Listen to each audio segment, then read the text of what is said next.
Bismillahirrahmanirrahim. Bismillahirrahmanirrahim. Assalamualaikum warahmatullahi wabarakatuh. Sihat ke semua? Okay, tak apa, dalam ni saya faham je ya. Kalau tak bercakap tu maksudnya setujulah apa-apa yang saya beritahu ni. Okey, pertamanya saya nak mengucapkan jutaan terima kasih kepada semua yang hadir pada hari ini. Saya dapati ramai daripada kalangan pensyarah kita, ada 105 orang daripada pelbagai fakulti ni. Nama pun ada kat situ. Terima kasih sebab hadir dan salam 27 Ramadan ya. Kita pun dah sampai penghujung dah. Tapi dalam saat-saat ni pun terima kasih juga kepada yang masih lagi bekerja untuk sama-sama kita menyemarakkan pendidikan di universiti. Okey, saya pun tak nak ambil masa panjang. Semua insya-Allah selepas raya nanti kita akan ada sesi lah bersama pengurusan tertinggi 30 minit bersama TNCPI dan bersama yang lain juga. Okey, jadi saya share kat sini, nampak tak? Nampak ke? Belum nampak tadi. Tak nampak. Ni dah nampak dah ke? Baru nak. Okey. Okey, dah nampak dah. Okey. So saya bagi sedikitlah berkaitan dengan aluan daripada saya berkaitan hala tuju dan fungsi penyelidikan di Universiti Pendidikan Sultan Idris. Okey, untuk pengetahuan yang berbahagia rakan-rakan semua, rakan-rakan pensyarah.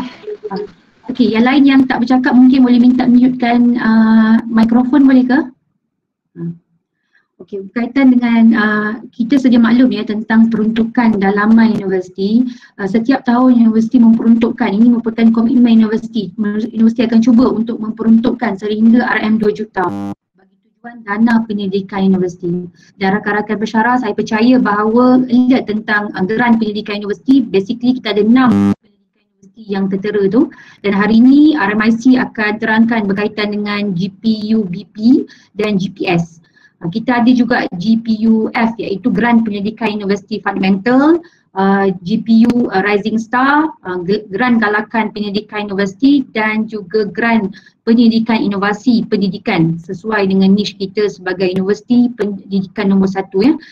Okey, jadi apa yang hasrat universiti adalah berkaitan dengan hala tuju dan fungsi pendidikan di universiti ni. Kita kena maklumlah ya, ia bukan sahaja bermanfaat untuk akademik kita semata-mata, bukan dalam ruang lingkup kita sahaja, tetapi kita menyahut aspirasi daripada kementerian iaitu untuk masyarakat yang kita sasarkan ataupun University for Society U4S. Jadi universiti, jadi kita sebagai penyelidik, kita pun selalu ditegur berkaitan dengan perkara-perkara yang berkaitan sumbangan kita kepada masyarakat. Okey, saya sambung ya. Sebenarnya saya pun sebut benda ni supaya kita pun, saya rasa benda yang saya sebut ni semua orang dah maklum dah, cuma saya ingatkan sajalah, bukan benda baru pun. Kalau kita bercakap berkaitan dengan penyelidikan ini, ada dua benda lah yang kita akan lihat. Dan in the past kalau kita lihat many university didn't think of the impact, but instead university are more focused on the output saja. Apa yang kita maksudkan output university tu, output daripada penyelidikan tu, kalau kita lihat, minta tolong ya yang tak bercakap untuk mutekan dulu mikrofon, nanti dia nak bercakap barulah unmute. Boleh ke? Boleh dengar nampak slide saya pun nampak Okey, berkaitan dengan output ni ada something yang Prof, so mungkin boleh buat slide show kot sebab ini first slide dia masih. Ya? Masih first slide, buat slide show kot. Saya dah buat slide show.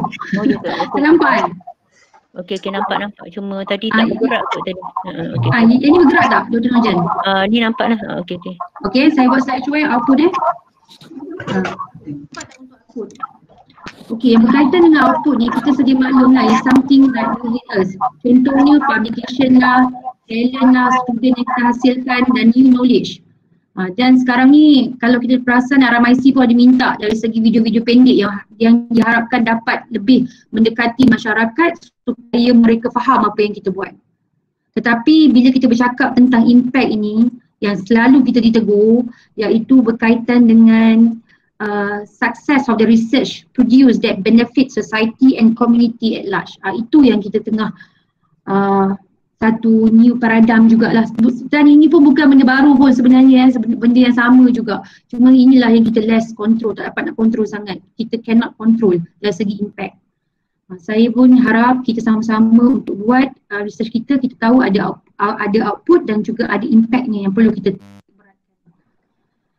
Okey, saya sambung sikit, iaitu berkaitan dengan every research must be impactful and involve the community and industry ataupun industry driven.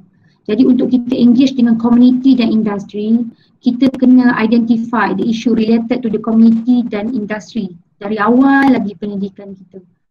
Dan research kita ni pun mestilah perlu start dengan problem, real problem, research, dan kita turn into research and get the solution. Selalu kita guna PRS lah. Kalau biasa kita guna PRS, real problem into research and solution.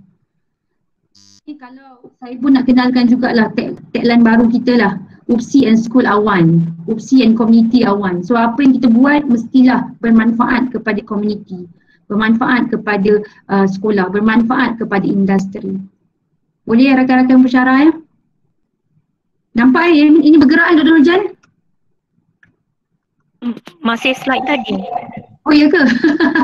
Kena tegur lah sebab saya tak nampak yang you all nampak. Saya nampak je. Okay. Ini nampak bergerak tak? Ini okey dah sampai dekat yang UPSI and School Awan tu Itu dah. Nampak tak? Okey, nampak. Kalau saya buat slide show dia tak nampak you all. Okey, ini nampak tak untuk berkaitan dengan rentetan daripada itu yang RMIC ada buat sesi perbincangan meja bulat? Nampak tak? Semua? Ada. Okey. So sebab itulah kalau rakan-rakan pensyarah perasan, kita RMIC ada buat sesi perbincangan meja bulat pada 15 Januari 2020 bagi memastikan setiap penyelidikan yang kita buat ada takers di hujungnya dan ada yang berminat dan ada engagement dah dengan industri atau sekolah. Dan masa kita buat sesi hala 7 berkaitan dengan penyelidikan universiti meja bulat itu bersama RMIC, NCDRC pun ada buat, IPM pun ada buat awal tahun tempoh hari, lebih daripada 30 agensi datang, ramai yang datang, ramai yang nak bekerjasama dengan UPSI, besar nama UPSI, besar peranan dan tanggungjawab kita. So slide berikut ini nampak tak? Dr. Nurjan nampak tak? Okey. Nampak ya? Okey. Kementerian Pendidikan Tinggi memberikan perhatian yang sangat serius ya terhadap penyelidikan di universiti-universiti, dan universiti perlu bertanggungjawab menghasilkan penyelidikan yang bermanfaat dan bukan hanya mengikut hala tuju kita sebagai penyelidik semata-mata, atau bagi universiti yang hanya penuhi KPI penyelidikan semata-mata. Contohnya setiap universiti sepatutnya 65% pensyarah mesti mencapai PI. Okey, itu dalam kita punya rangka bagi setiap universiti. 65% pensyarah mesti memegang sebagai ketua penyelidik. Tapi bukan itu saja, tetapi ia perlulah mengikut yang diperlukan dari segi tanggungjawab kita sebagai penyelidik. Begitu juga bukan untuk self gratification ataupun dan juga syok sendirilah yang lainnya. Kita ambil contoh sebagai contoh isu COVID-19 ni. So adakah pihak universiti menjalankan penyelidikan bagi membantu mengatasi atau sekurang-kurangnya lah mengurangkan masalah itu. So dalam konteks UPSI mungkin kita boleh tengok dari segi contohlah kajian, tapi saya percaya dalam yang Dr. Nurjan akan present nanti sekejap lagi ada juga contoh kajian yang kita boleh buat sekarang, mungkin kajian kesediaan guru atau pelajar dalam menghadapi norma baru pasca COVID-19 contohnya. Jadi kita mengharapkanlah, universiti kita mengharapkan apabila kita diminta data oleh pihak kementerian, oleh pihak lembaga pengarah universiti, kita ada data-data yang research kita itu boleh dimanfaatkan, boleh dikomersialkan, boleh dijadikan salah satu untuk perundingan dan sebagainya. So boleh ya semua ya? Okay, senyap tu maksudnya boleh tu saya percaya. Okay, kita pun selalu dengar tentang R&D short sendiri ni. Kalau kita lihat yang akhbar ni, akhbar lama lah saya ambil yang dia beritahu kurang 2% daripada lebih kurang 27,000 hasil penyelidikan dan pembangunan R&D 15 universiti awam berjaya dikomersialkan dalam masa 5 hingga 10 tahun. Jadi 2% kurang 2%. Maksudnya kat situ hanya lebih kurang 494 hasil R&D berjaya diterjemahkan dalam bentuk produk atau perkhidmatan untuk dimanfaatkan selepas berbilion ringgit dilaburkan dalam bentuk grant. Jadi bagi pihak universiti kita percaya yang penyelidik kita ni sangat bertanggungjawab dan memikul amanah untuk menghasilkan sesuatu yang berfaedah, bukan hanya untuk kita sebagai penyelidik, bukan hanya untuk dalam dunia akademik kita, tetapi juga untuk dimanfaatkan oleh masyarakat. Okay, ya. So baru-baru ini pun kalau rakan-rakan pensyarah perasan, ni nampak tak Tuan Jan? Saya tukar slide. Okey, nampak. Okey, nampak ya. Okey, yang slide yang saya tukar ni kat sini, ini pesanan daripada Timbalan Ketua Pengarah Pendidikan Tinggi, kalau perasan Prof Khairul, bidang farmasi, Penyelidikan Antarabangsa Jabatan Pendidikan Tinggi Kementerian Pengajian Tinggi. Dia pun beritahu kita ada 6 perkara yang perlu kita titik beratkan dari segi adab dan etika dalam menjalankan penyelidikan, kesahihan dalam menjalankan penyelidikan. Yang saya suka nak share tu nombor 4 lah, kalau nampak lah nanti saya share lah slide saya ni, iaitu berkaitan dengan kewibawaan dalam kita menjalankan penyelidikan, kewibawaan kita sebagai universiti. Nombor 4 tu iaitu kita kena lihat apa yang terlaporkan adalah berdasarkan facts and figures. Dan nombor 5 tu kat situ disiplin penyelidikan. Penyelidikan tidak boleh dibuat secara sembrono, hentam kromo, tanpa asas dan melanggar disiplin penyelidikan. Ini pesanan daripada Timbalan. Kita sering ditegur, diberi pesanan dan kita dipantau ya. So saya mengharapkan sama-samalah kita. Kita pun RMIC pun mengambil berat berkaitan dengan perkara ini dan kita sama-sama menjaga untuk kita sama-sama membuat penyelidikan yang dapat dimanfaatkan. Okey, saya pun haraplah rakan-rakan pensyarah alert tentang plan strategi universiti. Plan strategi universiti akan tamat pada tahun ini. Dan kita akan ada plan strategik baru menjelang 2021 sehingga 2021 hingga 2025. Tapi terasnya tetap sama. Teras kita di bawah portfolio penyelidikan dan inovasi, kita berada di teras 3, iaitu kecemerlangan penyelidikan. Ini menekankan kepentingan penyelidikan dan inovasi. Bertujuan menghasilkan pengeluaran dari hasil penyelidikan yang relevan kepada kesejahteraan masyarakat dan industri. Dengan sasaran kita 65% pensyarah menjadi penyelidik utama. Kita mengharapkan daripada aplikasi kali ini, daripada kita punya permohonan kali ini yang dibuka oleh RMIC, kita mensasarkan kalau bolehlah ada 100 yang kita terima, yang berjaya kita terima untuk kita awardkan untuk grant penyelidikan dalaman yang memenuhi keperluan daripada apa yang kita telah buat meja bulat dengan keadaan pandemik COVID-19 sekarang. So harapnya ada dan penilaian pun insyaAllah dibuat di peringkat fakulti.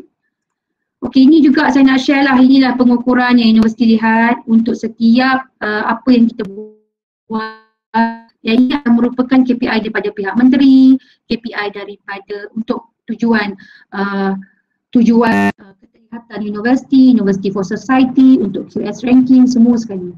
Okay, saya sebutlah sesuatu untuk ingatan sebelum kita hand over kepada Dr. Nurjan. Boleh ya? Ni dengar semua ni Dr. Nurjan dengar ya? Dengar Prof. Pertama yang kita nak adalah perkadaran bilangan penerbitan dalam jurnal dan proceeding. Maksudnya kita nak ada pensyarah hasil kita tu dituliskan dalam bentuk akademiknya. Tetapi dan impaknya dinilai melalui perkara kedua, iaitu bilangan sitasi per pensyarah. Maka setiap daripada hasil penyelidikan kita tu perlu ada impak dari dunia akademiknya, dari segi citasinya, daripada masyarakat bilangan konsultasinya, nombor 3 tu, dan jumlah penyelidik yang menjadi penyelidik utama. Kita tak nak dekat opsi ni jagonya contohnya Dr. Nurjan saja, atau Dr. Guna saja, atau Dr. Sumati saja. Kita nak semua jago. We want total excellence of people in UPSI. Semua berjaya, semua cemerlang. Sebab itu dia ambil jumlah akademik yang menjadi penyelidik utama. So, saya harap sangat dengan bilangan yang ramai hari ini, insyaAllah ramai yang akan dapat dan sama-sama kita buat research yang betul-betul bermanfaat. Ya. Dan beyond academic, something that beyond academic. Nombor 5, bilangan pendidikan yang berteraskan pendidikan sesuai dengan niche area kita, dan kita mengharapkan apa yang kita hasilkan mampu kita komersialkan untuk kita jana pendapatan kepada universiti. Okey, dan yang ke-7, bilangan produk yang dikomersialkan berteraskan pendidikan sesuai dengan niche area kita semula. Dan nombor 8 adalah buku lah ya. Okey, saya rasa itu sahajalah, saya pun tak cakap banyak. Tetapi sebelum saya tamat tu, saya nak share sikit lah daripada pengurusi jawatan kuasa TNCPI Universiti Awam. Kita dia selalu sebut benda ni dan saya pun nak sampaikan jugalah setiap pendidikan sama ada di peringkat universiti atau negara perlu bermula dengan future. Future kita apa yang kita nak capai atau hope. So begin with the end in mind. So kita tidak mahu projek penyelidikan kita hanya untuk kita dan kita kita dan tidak mempunyai masa depan yang jelas dan hasilnya kelak tak ada siapa yang dapat manfaatkan. Sangat rugi sebab kita ramai yang bijaksana, ramai yang dengan kepakaran masing-masing. So sama-samalah kita cuba manfaatkan dan menjadikan universiti kita universiti yang dirujuk sesuai dengan hasrat universiti untuk menjadi universiti nombor 1 pendidikan. So itu saja saya serahkan kepada Dr. Nurjan. Itu saja aluan daripada saya. InsyaAllah kita jumpa lepas raya nanti kan. Okey, terima kasih Prof. Suryani Abu Bakar. Okey, saya teruskan nanya supaya kita tahu. Okey, dengan taklimat berkaitan dengan geran GPUBP terlebih dahulu. Prof. Su minta stop sharing. Okey, dah.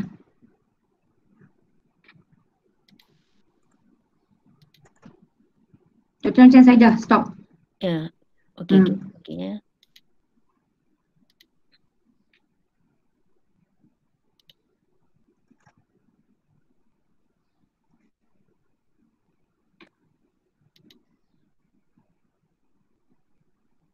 Dr. Nurjan, sehingga hari ini dah ramai ke yang apply untuk geran yang kita tawarkan? Belum banyak lagi, tak sampai 20 lagi. Ya, sebab kalau boleh lah kita mengharapkan. Saya share, okey. Dah boleh ya? Sekejap okey, boleh nampak tak? Belum nampak lagi. Ada nampak sekarang? Tak, saya tak nampak. Yang lain macam mana? Dr. Guna tak nampak Prof. Nampak Prof. Suryani je. Okey, nampak saya. Tadi dah sharing. Saya dah stop sharing dah semua, kan? Stop sharing pula Saya pun nak ucapkan tahniah lah pada semua sementara tunggu Dr. Nurjan ni. Tahniah semua sebab kita punya publication meningkat daripada fakulti ekonomi, fakulti lain juga semua, tapi paling banyak sekali daripada fakulti ekonomi sampai 89 penghantaran artikel dari fakulti. Tahniah lah sebab nampak sangat kita memanfaatkan work from home ni. Okey, dah nampak ya Prof. Okey, nampak. Okey. Okey, saya mulakan dulu dengan taklimat permohonan yang pertama bagi geran yang pertama iaitu GPUBP, Geran Penyelidikan Universiti Berteraskan Pendidikan. So untuk makluman semua, untuk Geran Penyelidikan Universiti Berteraskan Pendidikan ini, okey, kita telah hebahkan dia punya terma rujukan kepada semua penyelidik dan even kita dah membuat satu taklimat lah bersama TDPI pada bulan April yang lalu. Okey, jadi apa yang saya akan sampaikan ini sebenarnya adalah ringkasan lah daripada terma rujukan yang telah kita edarkan. Jadi untuk memohon geran GPUBP ini kena baca sekali lah, kita perlu baca sekali terma rujukan GPUBP dan juga garis panduan pengurusan penyelidikan universiti, dua-dua ini sekali ya. Jadi untuk makluman semua, okey, geran GPUBP ni kalau kita lihat berbeza dengan GPUBP yang telah kita tawarkan sebelum ini. Kerana pada kali ini kita mempunyai fokus yang spesifik. Iaitu kalau tuan-tuan lihat semua, fokus kita adalah penyelesaian kepada masalah yang telah kita berikan. Jadi mesti solution to the problem, solution to the issues, okay, yang kita dah bagi lah. So penyelesaian kepada pelbagai cabaran dalam sektor pendidikan negara. Dan cabaran-cabaran tu sebenarnya kita bincangkan semasa perbincangan meja bulat hala tuju dan ekosistem pendidikan-pendidikan yang telah diadakan pada 15 Januari 2020 yang mana telah dihadiri oleh lebih daripada 30 lah stakeholder kita. Jadi yang daripada situlah kita kenal pasti apakah permasalahan-permasalahan yang berlaku dalam sektor pendidikan. Dan yang kita buka ini fokusnya mesti kepada penyelesaian kepada pelbagai cabaran dalam sektor pendidikan yang telah kita highlightkan dalam kita punya TOR dan juga dalam RIMS ya. Okey, secara umumnya domain untuk GPUBP semua untuk kali ini adalah seperti biasalah sastra dan sastra irtisas iaitu pendidikan sahaja yang berkaitan dengan pendidikan sahaja. Okey, macam yang saya sebutkan tadi, untuk kali ini kita ada spesifik fokus. Yang lepas-lepas kita kata pendidikan, apa-apa berkaitan pendidikan, pensyarah nak buat semua kita terima. Tapi pada kali ini kita telah limitkan kepada isu-isu yang tertentu saja, sangat fokus. Yang ini yang kita katakan sebagai subdomain lah. Okey, kalau kita lihat dekat sini ada 5 subdomain tu. Pelaksanaan dasar dan isu pendidikan semasa, pengajaran dan pembelajaran, pentaksiran, profesionalism guru dan kemenjadian murid. Dan dalam bagi setiap subdomain ni ada lagi sub-subdomain. Sub-subdomain yang paling banyak sekali adalah yang bagi pelaksanaan dasar dan isu pendidikan semasa. Yang ini ada 14 di bawah ini. Dan di bawah ini setiap satu ni ada pula pecahan-pecahannya. Saya tunjukkan untuk yang pertama ni dahulu, iaitu bagi pelaksanaan dasar dan isu pendidikan semasa. Yang pertama ialah isu berkaitan dengan COVID-19. Isu pendidikan semasa PKP susulan COVID-19. Jadi yang ni kita dah nyatakan apa yang kita nak, iaitu kita nak proposal yang dapat mengatasi atau menyelesaikan isu-isu berkaitan pedagogi yang kreatif dan inovatif untuk murid yang sesuai dan boleh dilaksanakan ketika PKP, atau kaedah mengatasi kesukaran pelaksanaan pembelajaran atas talian ketika PKP dalam kalangan guru, atau kaedah mengatasi masalah kesihatan mental atau stres dalam kalangan murid, guru, ibu bapa atau ketika PKP. Ini bermakna dalam RIMS itu nanti penyelidik kena memilih satu saja daripada ni. Ini bagi saya contoh, saya tak akan pergi semua. Saya bagi contoh saja. Contoh yang macam isu pendidikan semasa PKP susulan COVID-19. Katalah nak mencadangkan satu kaedah untuk mengatasi kesukaran pelaksanaan pembelajaran atas talian ketika PKP dalam kalangan guru. Jadi pilih yang ini saja, isu semasa yang ini saja, tak boleh pilih tiga-tiga. Jadi sangat berfokus. Jadi kita akan tengoklah bagaimana proposal itu, adakah kaedah yang dicadangkan itu, adakah kreatif dan inovatif untuk menangani isu kesukaran pelaksanaan PDP atas talian ketika ketika PKP. Jadi ini contohnya. Jadi saya lihat ada dah yang hantar proposal, ada lebih kurang dalam dekat 20 lah yang saya tengok. Jadi saya mohon nanti semua penyelidik yang telah hantar, telah mengisi, belum submit lagi, telah mengisi, ada seorang je saya ingat submit, nanti kita akan return balik, mohon teliti balik perkara ini. Mohon lihat balik proposal yang dihantar itu adakah menepati mana-mana skop ataupun subdomain yang telah kita tetapkan. Contohnya macam pendidikan dan latihan teknikal dan vocational TVET. Ada berbagai sub-subdomain di bawah ini. Kena pilih salah satu saja. Jadi proposal atau penyelidikan yang kita cadangkan tu menepati mana satu daripada skop yang kita telah tetapkan di sini. Dan dia mesti menepati lah. Sebab ini adalah salah satu kriteria nanti dalam penilaian. Jika tidak menepati apa yang telah kita cadangkan dekat sini, yang kita pohon, memang kita tak akan dapat terima lah proposal tersebut. Ya. Contohnya di sini bagi TVET, kaedah untuk meningkatkan minat dan kesedaran murid dalam menceburi TVET. Kita nak satu kaedah, bukannya kita nak persepsi dan sebagainya.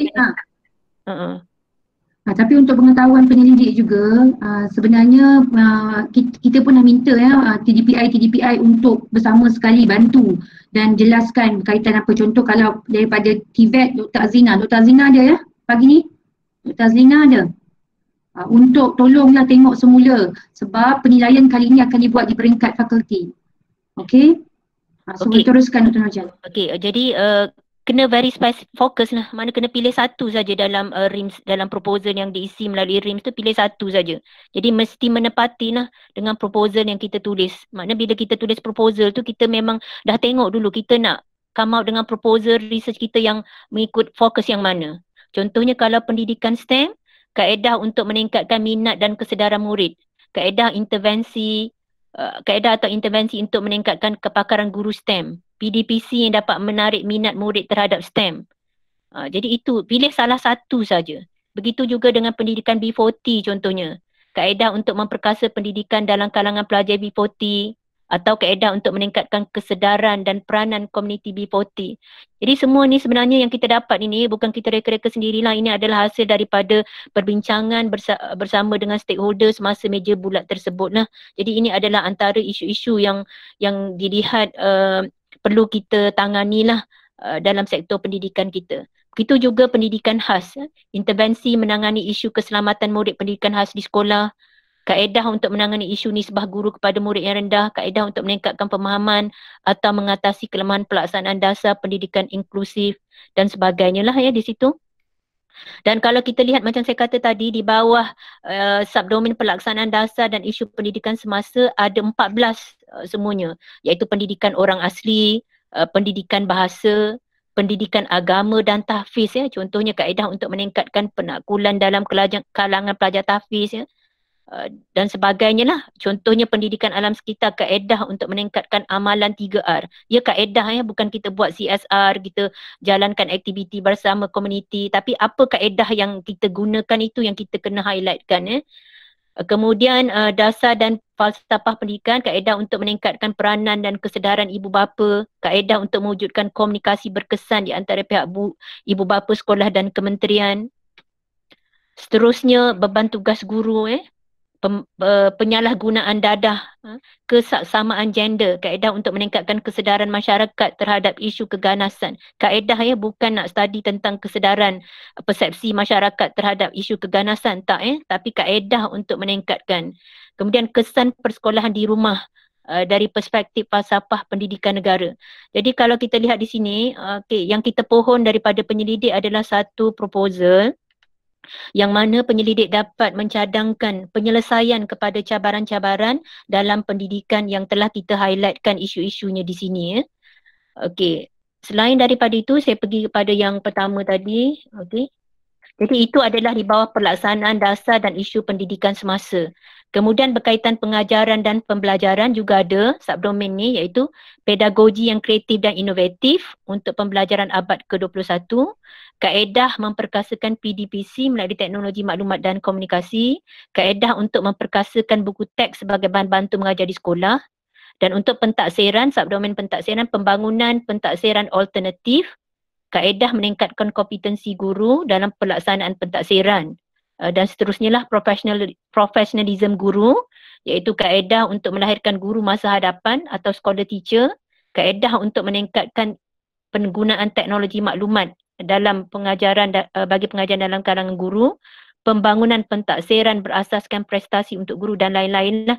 Begitu juga kemenjadian murid. Jadi yang saya nak highlightkan di sini, saya pohon supaya penyelidik nanti jangan macam yang Prof Su tulis lah, nyatakan tadi lah iaitu kita punya proposal tu jangan kita buat ikut seperti apa kemahuan kita, tapi mesti berdasarkan skop yang telah kita tetapkan ni. Sebab kali ni memang RMIC mengharapkan kita akan dapat menawarkan agak banyaklah bilangan grant, sekurang-kurangnya macam Prof Su kata tadi lebih kurang 100. Kita mengharapkan macam tu. Tetapi sekiranya proposal itu tidak menepati kriteria yang kita telah tetapkan, terutamanya dari segi skop yang kita minta, maka sudah pasti proposal tu nanti tak dapat diterima. Jadi kita mohonlah supaya nanti di peringkat fakulti kita ada penilaian. Sebenarnya penilaian untuk GPUBP dan juga GPS akan berlaku pada dua level lah, pada dua peringkat. Seperti mana yang sebelum ni lah, satu di peringkat fakulti dan kedua di peringkat RMIC. Cuma saya mohon di peringkat fakulti itu supaya penilai-penilai yang terlibat, penyelidik sendiri, masa itu ada bimbingan lah, maknanya supaya proposal yang ditulis itu betul-betul yang menepati apa yang kita pohon, apa yang RMIC harapkan lah, apa universiti harapkan. Sebab penilaian di peringkat universiti nanti, di peringkat RMIC, kita dah tak ada lagi kali ni untuk amendment dan sebagainya. Kita hanya terima ataupun reject saja. Kita hanya recommend ataupun tak menerima lah, ataupun tak accept lah proposal tersebut. Jadi saya mohon supaya di peringkat fakulti itu diteliti. Dilihat sebaik mungkin proposal itu, terutamanya penyelidik lah. Penyelidik mestilah menghasilkan proposal yang perlu memenuhi skop yang telah kita tetapkan ini. Macam saya katakan tadi, kali ini di peringkat RMIC kita hanya recommend ataupun accepted saja. Jika tidak memenuhi skop yang telah kita tetapkan, maka kita tak dapat terima. Jadi kalau di peringkat fakulti itu boleh lagi pergi balik daripada penilai kepada penyelidik untuk diperbaiki. Saya pergi yang seterusnya, iaitu syarat permohonan bagi GPUBP. Untuk kali ini juga ada beberapa perubahan lah dari segi syarat permohonan GPUBP. Okey, pertamanya adalah dari segi tempoh penyelidikan. Okey, tempoh penyelidikan. Jadi semua kaki tangan akademik atau UC sama ada bertaraf tetap atau kontrak, kedua-duanya layak memohon dengan syarat tempoh perkhidmatan mesti berbaki sekurang-kurangnya 1 tahun daripada 30 Jun. Okey. Okey, PI service must be at least 1 year from 30th June 2020. Okay. Balance of the principal investigator services must be at least 1 year from 30th June 2020. Ya. Jadi makna berbaki sekurang-kurangnya 1 tahun sahaja. Jadi saya pohonlah juga ini diteliti di peringkat fakulti oleh TDPI. Sebenarnya kita dah keluarkan senarai yang layak memohon, okey, dan kalau kita lihat senarai yang layak memohon adalah lebih daripada 300 pensyarah kita layak memohon, okey. Cuma jika ada yang ada apa-apa isu teknikal boleh maklumkan kepada pihak RMIC. Yang kedua, mana-mana kaki tangan akademik yang sedang dan akan bercuti tidak layak memohon, sama ada cuti belajar, cuti sabbatical, postdoctoral, semuanya are not eligible to apply. Semuanya tak layak untuk memohon. Okey, yang ketiga, okey, semua yang memohon geran GPUBP ini mesti tidak mengetuai sebarang geran penyelidikan. Tak kira sama ada geran GPU, geran nasional, geran kebangsaan, FRGS dan sebagainya lah, atau geran daripada agensi kerajaan, geran swasta atau geran antarabangsa. Pendek kata, tidak mengetuai sebarang geran penyelidikan. Ini kerana penyelidik utama ataupun principal investigator hanya dikira bagi penyelidik yang mengetuai 1 geran saja. Contoh katalah penyelidik, contoh Dr. Guna. Dr. Guna ada 3 geran di sini. Geran kebangsaan, swasta, antarabangsa. Jadi untuk PI dia hanya akan kira Dr. Guna 1 saja daripada 3 geran tu. Iaitu geran yang paling tinggi sekali, geran antarabangsa lah. Ini bermakna kalau kita tawarkan kepada yang ada geran kebangsaan swasta dan antarabangsa, maknanya masih dia akan counted geran yang tertinggi bagi penyelidik tersebut. Yang kedua ialah kita nak menggalakkanlah kita supaya penyelidik yang tak ada memiliki mengetuai mana-mana geran untuk memohon geran ini. Okey. So yang seterusnya adalah GPU yang diketuai telah tamat dan KPI telah tercapai. Yang ni pun agak penting ya, sebab seringkali bila kita menjalankan penyelidikan, tempoh masa penyelidikan telah tamat tetapi laporan akhir tidak dihantar mengikut format yang telah kita tetapkan. Jadi siapa yang laporan akhir tak hantar dan maknanya dah sampai ke RMIC dah semak, semua dah lengkap beserta dengan KPI yang ditetapkan telah dicapai, iaitu artikel jurnal berindeks mesti telah di peringkat accepted.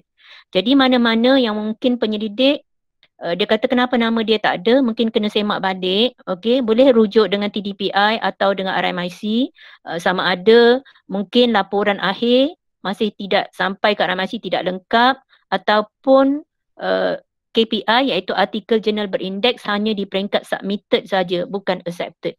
Tak perlu sampai publish hanya accepted saja. Yang itu dah boleh melayakkan. Maknanya kita pun tak nak membebankan penyelidik. Okey, bila dia dah settle semua isu-isu berkaitan geran yang lepas, barulah dia memohon geran yang baru. Okey, seterusnya adalah syarat lain adalah penyelidik bersama. Untuk kali ini kita minta supaya dalam kalangan penyelidik bersama itu mesti ada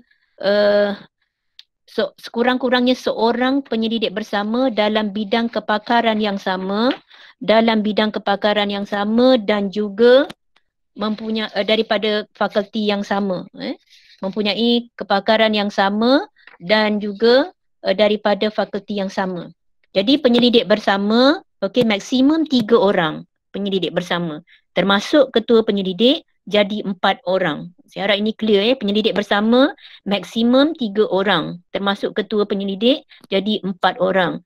Okey, kemudian penyelidik bersama tadi mesti ada seorang dalam bidang kepakaran yang sama dan daripada fakulti yang sama. Sebab kita tak nak isu nanti kalau dapat KPI fakulti bertukar pula kepada fakulti yang lain. Okey. Kemudian seterusnya kolaborasi, kolaborasi sama ada dengan agensi kerajaan, swasta ataupun antarabangsa amat digalakkan. Jadi daripada GPUPP ni nanti kita lihatlah, sebab kita dah ada stakeholder yang berkaitan tersebut, tapi kalau tuan-puan dah ada pun lebih eloklah dinyatakan di situ. Sebab ini sebenarnya sangat baik, sebab outcome daripada research itu nanti akan sampai kepada kumpulan sasaran tersebut. Okey.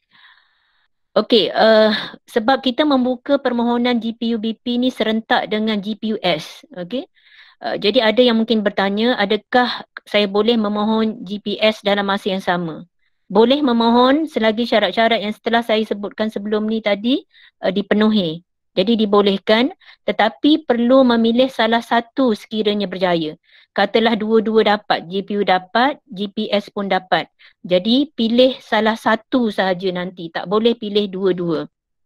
Okey, seterusnya permohonan. Rakan-rakan pesyarat, saya sambung sikit, boleh Tuan Jan? Boleh. Rakan-rakan pesyarat, kita tujuan universiti membuat begini supaya memberi peluang ya, sebab dana kita terhad. So kita memberi peluang kepada rakan-rakan yang lain yang tidak ada geran untuk sama-sama dapat mentuai geran. Sebab kita kena maklum untuk geran dalaman kita bertujuan untuk membantu pesyarat, maka kita kena mengutamakan rakan-rakan kita yang belum mempunyai geran sebagai PI. So jelas ya, berkaitan dengan hasrat universiti. Kita tak ada niat macam okey tak boleh, tapi tu dia punya asasnya itu. Sebab kita nak membantu, sebab kita punya geran terhad, kita nak bantu rakan-rakan yang tanpa PI. Okey. Ini juga menyahut kat sini saya nampak ada Dr. Faizal Nizamli. Dr. Faizal Nizamli, satu pesyarat satu geran, hashtag kita Okey, terima kasih Prof. Su. Okey, atas penjelasan tu tadi. Okey. Kemudian mungkin ada yang bertanya, saya mohon FRJS, boleh ke saya mohon GPUBP dan GPUBP atau GPS? Boleh ya, tak ada masalah. Tetapi sekiranya FRJS berjaya, kita mohon supaya pindaan ketua penyelidik dilakukan kepada penyelidik bersama dengan syarat ni dibolehkan lah, sebab asalnya tempoh hari kita nak tetapkan siapa yang mohon FRJS, kemudian dia dapat dan dalam masa yang sama dia dapat GPUBP, kita mohon supaya GPUBP-nya terbatal. Tetapi lepas kita pertimbangkan balik, siapa yang dapat FRJS, yang mohon FRJS 2020, kemudian dia dapat FRJS tersebut dan dalam masa yang sama dia dapat GPUBP, dia boleh untuk tukar GPUBP tersebut yang dia dah dapat itu kepada penyelidik bersama yang dia dah tandakan next appointed leader. Okey, dalam RIMS untuk kali ni, you kena take next appointed leader yang daripada yang saya sebutkan tadilah kepakaran yang sama dan daripada fakulti yang sama. Okey, tetapi tertakluk yang pengganti itu tadi, yang next appointed leader itu tadi juga tidak mengetuai mana-mana geran.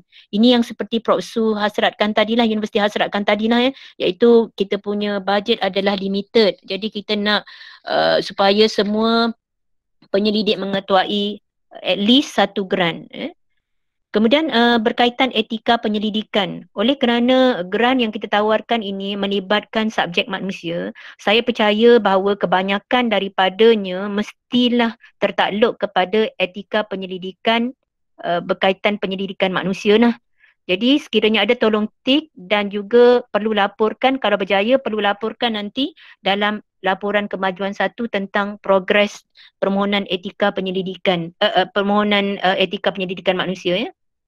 Saya harap clear yang ini ya. Okey, kalau okey saya terus kepada kriteria yang berikutnya, okey, iaitu grant ini ya. Please can you go to previous slide? Okay. A little bit, please. And this one, another one. Before this. Okay. Please could you re-explain this one? Tidak mengatuan ya. Okay. Meaning that, okay, doctor. Meaning that you are not a leader for any research grant. You are not a principal investigator of any grant, either the university research grant, okay. You does not lead any ongoing university research grant, all types of GPU, or national grant, or private grants, or international grants. Meaning that you don't have any ongoing or active grant at the moment. Okay. Okay. Thank you very much. Okay.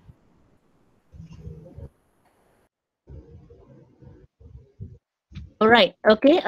Tempoh penyelidikan 2 tahun, okay. Shilling peruntukan minimum 5,000, maksimum 10,000 dan KPI ialah satu artikel jurnal Scopus. Satu artikel jurnal Scopus di peringkat accepted ya, bukan submitted tapi accepted. Okey, ni saya dah sebutkan tadi hasil penyelidikan satu jurnal artikel Scopus. Dan juga kita mohon nanti sekiranya berjaya penyelidik perlu membuat citasi 3 ke 5 citasi jurnal terbitan UPSI dan juga mempunyai penerbitan bersama antarabangsa. Ini kita ada nyatakan dekat dalam kita punya TOR kita lah berserta dengan ini sebenarnya selepas tuan-puan memperoleh grant nanti kita akan bagi taklimat lagi mengapa kita perlu citasi dan juga penerbitan bersama antarabangsa. Citasi ni Okey. okey. Dr. Nazrin, boleh. Okey, sebenarnya untuk pengetahuan rakan-rakan pensyarah yang saya kasih hasrat universiti untuk mengadakan 3 ke 5 citasi jurnal terbitan UPSI adalah untuk membantu jurnal-jurnal terbitan Universiti Pendidikan Sultan Idris untuk mendapat untuk diindeks dalam Scopus. Ya, sebab kita menghantar paper-paper kita ni ke dalam Scopus. Lepas tu kita bantu pula jurnal daripada UPSI yang untuk kita terbit, untuk kita cite dalam Scopus. Walaupun jurnal kita ini belum Scopus tetapi ada citasi dalam Scopus, ia membantu, dia memberi markah kepada jurnal-jurnal kita. So kita harap sangat apa yang kita buat secara kolektif, secara bersama-sama supaya kita membantu antara satu sama lain. Lepas tu yang kedua pula yang berkaitan dengan penerbitan bersama pihak antarabangsa. Ini juga adalah kita menyahut aspirasi daripada KPT yang meminta kita untuk tidak work in silo. Kita tidak bekerja secara bersendirian. Ini juga salah satu cara untuk kita meningkatkan lagi visibility kita, visibility universiti di peringkat antarabangsa. This is the simplest, the easiest, the fastest way to go global through publication that we involve international collaborator at the same time. Ya, sebab kalau kita ada satu benda yang kita buat dengan baik, kalau kita perlu pergi dari satu negara ke satu negara, it's not easy. Tapi through publication, kita boleh pergi ke banyak negara hanya dengan satu penerbitan kita. Dan ini juga merupakan salah satu markah kepada QS ranking dari segi visibility university at international level. So saya harap sangat sama-sama kita bantu. Dan ini bukannya one man show. Kalau Dr. Nurjan saja buat seorang atau Dr. Muhammad Yusof saja you do it alone, dia tak boleh. Dia mesti collective work. Collective effort baru boleh jadi. So boleh ya? Tak ada benda boleh kita buat di peringkat universiti menyusahkan sesiapa. Hanya untuk meningkatkan visibility universiti, visibility penyelidik, visibility apa yang kita ada. Boleh ya? Okey, terima kasih banyak Prof. Su atas penjelasan tu. Dan sebenarnya kita pun kalau boleh lepas ni rakan-rakan pensyarah ya, kita pun nak minta tolong yang mana yang dah hantar 89 tu, kalau boleh cite lah jurnal kita, cite lah kita punya rakan-rakan kita, sebab sama-sama kita bantu. Dan strategi ni dah lama pun dibuat oleh Universiti RU. Kita je yang masih belum. Okey, minta unmute pada yang tak bercakap ya. Okey. Apa dek? Okey, Prof. Su Okey, terima kasih banyak Prof. Su atas penjelasan tu. So minta off microphone bagi yang tak bercakap tu ya. Okey, terima kasih. Okey, saya pergi yang seterusnya berkaitan keuangan. Untuk kali ni kita telah membuka beberapa booth lah seperti biasa. Kecuali booth 35,000 memang kita tak buka. Cuma kita buka juga booth untuk rental pada kali ni. Tetapi kalau kita lihat booth 11,000 semua pun dah maklum lah gaji dan upahan. Okey, mesti tidak melebihi 40% daripada keseluruhan bajet. Perjalanan dan sara hidup booth 21,000. Okey, mesti selari dengan metodologi Maknanya kalau nak pergi dekat katalah Johor, dalam metodologi, dekat dalam tu pun adalah, jangan dekat dalam bajet, kata nak kutip data dekat dalam method dekat Johor tapi dekat dalam bajet tempat lain pula. Jadi itu tak selari. Mesti ada dinyatakan dengan jelas. Apa yang you tulis dekat dalam bajet, dekat dalam book 21,000 ni mesti ada dekat dalam metodologi, mesti selari. Okey. Kemudian berkaitan dengan sewaan, okey. sewaan yang berkaitan penyelidikan saja. Mungkin ada perkara-perkara khusus yang diperlukan untuk penyelidikan ni, since kita pun tak boleh beli bot 35,000, mungkin ada sewaan untuk rakaman studio dan sebagainya. Jadi boleh dimasukkan dekat sini lah jika berkaitan penyelidikan sajalah. Bahan dan bekalan yang mana yang berkaitan dengan penyelidikan saja, kemudian perkhidmatan ihtisas, nanti saya akan pergilah satu-satu yang berkaitan ini. Okey, bot 11,000 pembantu penyelidik dibenarkan bukan GRA pembantu penyelidik. Jadi kadarnya itu adalah mengikut kelayakan tuan-puan boleh lihat di sini dan juga boleh dapati daripada garis panduan penyelidikan kita yang ada kita letakkan dekat website, boleh rujuk yang itu. Okey. Kemudian bot 21,000, okey. Tuntutan yang dibuat untuk menjalankan aktiviti penyelidikan iaitu pengumpulan data. Sebab untuk research ini tidak dibenarkan untuk menghadiri seminar sama dalam ke luar negara. Tak dibenarkan. Jadi maknanya tuntutan itu semata-mata untuk pengumpulan data lah. Jadi perbatuan, elok makan mengikut kadar kelayakan lah yang telah ditetapkan oleh pihak universiti. Okey, tol, bayaran meletak kereta, perbelanjaan, sampingan yang dibuat ketika perjalanan. Kalau ada yang melibatkan kita punya RA tadi, mengikut grade perkhidmatan bagi penyelidik tadi lah, apa dia punya kelayakannya boleh rujuk pada garis panduan RA tersebut. Okey, bahan dan bekalan, okey, ini maksudnya barang-barang atau material yang tak luak lah yang kurang daripada RM1,000 tidak dijeniskan sebagai aset. Maknanya kalau yang apa-apa sahaja yang dikelaskan sebagai aset tak boleh dibeli dan bukan juga di bawah bot 27,000 ini. Okey. Pembelian yang dibenarkan, okey, seperti nak beli pendrive boleh, ini yang kita benarkan lah, kertas. Kalau nak beli kurang daripada RM150 boleh beli sendiri. Kalau banyak daripada itu boleh beli through RMIC lah, berdasarkan kontrak pusat kertas universiti lah. Software ini adalah contoh-contoh tapi tak terhad kepada ini sahaja. Okey. Jadi jangan keliru dengan grant FRGS Kalau grant FRGS itu stationery semua tak dibenarkan. Yang ni adalah grant GPU. Perkhidmatan ihtisas seperti percetakan, photostat, enumerator, okey. Enumerator rujuk kadar yang ditetapkan berapa? Maksimum RM30 sehari. Okey, bayaran memasukkan data, ini pun juga sila rujuk dalam garis panduan ada. Bayaran perkhidmatan profesional, ini atas budi bicara penyelidik lah. Contoh khidmat pengesahan instrumen, berapa yang nak diberi kepada mereka atau individu yang melakukan pengesahan instrumen tersebut. Kemudian ada satu tambahan lagi iaitu yuran penerbitan, proofreading, terjemahan. Tempoh hari kita dah berbincang dengan TDPI. So kita letak dekat situ maksimum 3,000. Maksimum 3,000. Tetapi jika penyelidik nak letak 1,000 atau tak nak letak langsung, mungkin penyelidik nak pergi kepada jurnal-jurnal yang tidak berbayar, lebih dialu-alukan. Okey, proofreading pun tak perlu nak buat. Mungkin bahasa Inggeris pun dah bagus, tak perlu nak hantar kepada proofreader. Jadi itu tak perlu letaklah, tergantung kepada penyelidik. Tapi maksimum 3,000 semua secara package inilah. So bengkel ataupun mesyuarat mesti dibuat di UPSI saja. Di UPSI itu tidak termasuk di Scholar Suite Scholar Suite tak boleh. Bengkel mesyuarat di UPSI ni maknanya di jabatan masing-masing lah atau di fakulti masing-masing. Jadi perlu dinyatakanlah di dalam proposal tu berapa kadar yang berapa kali meetings dan kadar-kadar yang diletakkan di situlah. Kalau nak claim untuk makan tengah hari nanti, make sure yang dalam proposal pun memang ada letak makan tengah hari sekali lah untuk bengkel dan mesyuarat tersebut. Kalau tak ada memang tak boleh lah nanti nak claim. So dalam proposal mesti perlu detail, diperincikan. Okey, ini kadar enumerator saya letakkan juga dekat sini. Sebenarnya dalam range RM15 ke RM30 sehari. Untuk kadar bayaran kerja penyelidikan, upah masukkan data RM1.50 per responden, menaip RM3 per kertas. Okey, upah transcribe RM3 per kertas. Okey, ini perbelanjaan yang tidak dibenarkan. Macam saya katakan tadi, menghadiri seminar dalam dan luar negara tak dibenarkan. Mesyuarat dan bengkel di luar UPSI termasuk Scholar Suite tak dibenarkan. Pembelian aset tidak boleh. Hadiah dan honorarium tidak boleh. Yuran keahlian badan profesional tidak boleh. Pembelian buku juga tidak dibenarkan untuk bajet grant GPU ni. Sebab grant kita tidak besar, hanya RM5 ke RM10,000.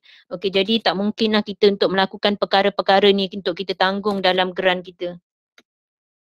Ini contoh perincian perbelanjaan, contoh, okey. Tetapi tidak tertakluk kepada ini sahaja. Okey. Saya mohon supaya diletak dengan betul lah, dengan detail, diperincikan. Jadi mesti diteliti di peringkat fakulti. Perkara-perkara ini nampak remeh, tetapi nanti akhirnya bila katalah proposal tu berjaya, okey, penyelidik nanti tengok ada yang kurang, ada yang tak cukup dan sebagainya dalam penyelidikan dia. Okey, mesti ditulis dengan terperinci dan mengikut kadar yang telah ditetapkan. Kalau nak travel tu kena berdasarkan mileage, berdasarkan kepada grade pensyarah tersebut ya. So mohon buat dengan teliti, tetapi janganlah copy daripada saya yang semata-mata ini saja. Ini hanyalah contoh, tidak tertakluk kepada ini saja ya. Saya ulang tidak tertakluk kepada ini saja. Sebab nanti ada penyelidik kata RMIC bagi contoh macam ni, dia buat ikut exactly. It is up to your research ya, your proposed research. Okey, untuk permohonan dan penilaian GPUBP ni kita dah buka permohonan 1 hari bulan Mei tempoh hari hingga 30 hari bulan 6. So hari ni 20, tuan-puan mungkin ada masa lebih kurang 1 bulan 10 hari lagi sebelum penilaian di peringkat fakulti. Okey, macam saya sebutkan tadi, penilaian di peringkat fakulti ini adalah masa untuk proposal-proposal itu ditambah nilai, dimurnikan ya, dengan bimbingan penilai dan juga TDBI di fakulti masing-masing. Okey, kemudian penilaian di peringkat RMIC akan berlaku sehingga tempoh inilah selama sebulan ya. Sebab kita menguruskan untuk satu universiti punya permohonan grant. Okey, dan kita harapkan ini penilaian di peringkat RMIC ini termasuk juga yang mana kelulusan di beberapa peringkat mesyuarat sebelum penawaran grant itu dapat dibuka kepada penyelidik tadilah. Okey, sebelum kelulusan dan penawaran grant yang kita jangkakan, kita haraplah antara 1 September hingga 15 September ni kita dah boleh untuk keluarkan kelulusan grant kepada penyelidik-penyelidik yang layak dan bermula penyelidikan pada September. Jadi proses untuk penawaran sesuatu grant ini mengambil masa yang agak lama sebab penilaian di peringkat RMIC ini selepas penilaian kita kena melalui dua mesyuarat sebelum keputusan itu boleh kelulusan itu boleh dikeluarkan. So saya ingat untuk GPUBP, okey, ini saja yang daripada pihak kami. Ini yang saya dah kongsikan dengan TDPI tempoh hari lah So untuk kali ni saya mohon supaya di peringkat fakulti pastikan, saya pun dah bincang dengan TDPI sebelum ni, okey, untuk membantu penyelidik yang layak memohon, ada lebih kurang 320 penyelidik yang layak memohon untuk keseluruhan UPSI lah. Okey, semak, double check kelayakan pemohon, pastikan sekurang-kurangnya 1 kali proses penilaian dilakukan.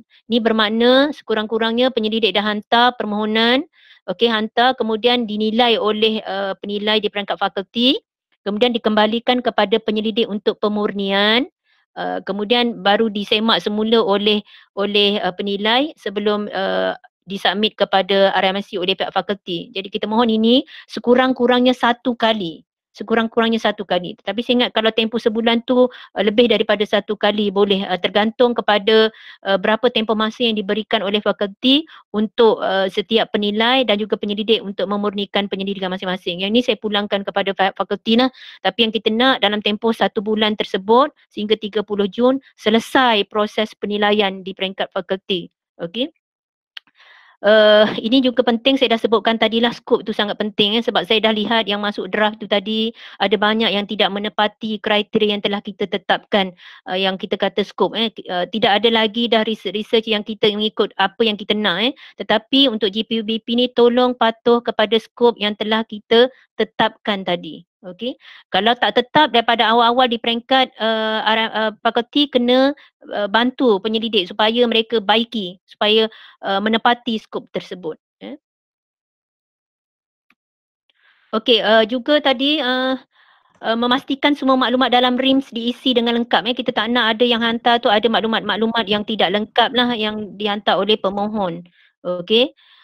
Memastikan perbelanjaan diisi dengan betul mengikut vot dan diperincikan. Kita tak nak seperti permohonan-permohonan lepas ada yang memang tidak teliti dalam menulis perincian bajet ini So saya harap kali ni dibuat dengan lebih baik. Begitu juga penulisan proposal perlu ditulis dengan orang kata sebaik mungkin lah, dengan teliti sebaik mungkin. Walaupun ini geran GPU BP saja, okey, amountnya 5 ke 10,000, tapi ini sebenarnya adalah satu apa orang kata latihan lah kepada penyelidik untuk menghasilkan satu proposal yang baik.